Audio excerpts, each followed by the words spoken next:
बोला.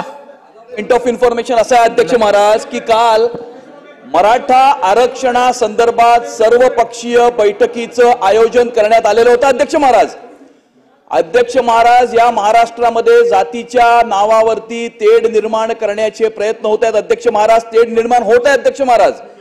महाराष्ट्राच्या काही गावांमध्ये मराठे हे ओबीसींच्या लग्नाला जात नाहीत आणि ओबीसी समाजाचे लोक मराठ्यांच्या लग्नाला जात नाहीत. अशा प्रकारचं वातावरण ही तयार झालेलं आहे अध्यक्ष महाराज. उद्याचा महाराष्ट्र आता वरती बसला होता, लहान मुलं बसली होती. ही महाराष्ट्राची संस्कृती नाही अध्यक्ष महाराज. त्यामुळे या विषयावरती तोडगा करण्यासाठी सर्वपक्षीय बैठकीचं आयोजन करण्यात आलेलं होतं, चर्चा करण्यासाठी आयोजन करण्यात आलेलं होतं. परंतु विरोधी पक्षाने त्याच्यावरती बहिष्कार घातला अध्यक्ष महाराज. विरोधी पक्षाला फक्त राजकारण करायचंय. यांना ना ओबीसींची पडली आहे ना यांना मराठ्यांची पडली आहे. माझं या सभागृहाच्या मार्फत खुलं आव्हान आहे विरोधी पक्षाला अध्यक्ष महाराज की तुम्ही आज इथे जाहीर करूनच टाका की ओबीसी मधून मराठ्यांना आरक्षण देण्यासाठी तुमचा पाठिंबा आहे की नाहीये. हे आज जाहीर करून टाका. नानाभाऊ आपण जाहीर करून टाका.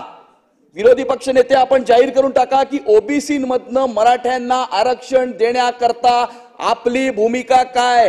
ही भूमिका महाराष्ट्राच्या जनतेच्या समोर आली पाहिजे. आणि अध्यक्ष महाराज माझं या सभागृहाच्या मार्फत मनोज जरांगेजींनाही आव्हान आहे, विनंती आहे, हात जोडून विनंती आहे अध्यक्ष महाराज की विरोधकांना फक्त राजकारण करायचंय. त्यांचा पर्दाफाश झालेला आहे.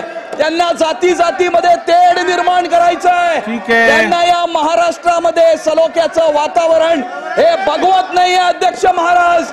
आणि त्यामुळे महाराष्ट्राच्या जनतेने आणि मनोज जरांगेजींनी सुद्धा विरोधी पक्षाची काय भूमिका आहे. ज्या वेळेला सत्ताधारी पक्ष सरकार बोलावतं, चर्चा करण्यासाठी आमंत्रण देतं, त्यावेळेला राजकारण करण्यासाठी निवडणुकीचं प्लॅनिंग करण्यासाठी बसतात अध्यक्ष महाराज. निवडणुकीचं प्लॅनिंग करण्यासाठी बसतात अध्यक्ष महाराज. यांना काही पडलेली नाही मराठ्यांची. अध्यक्ष महोदय.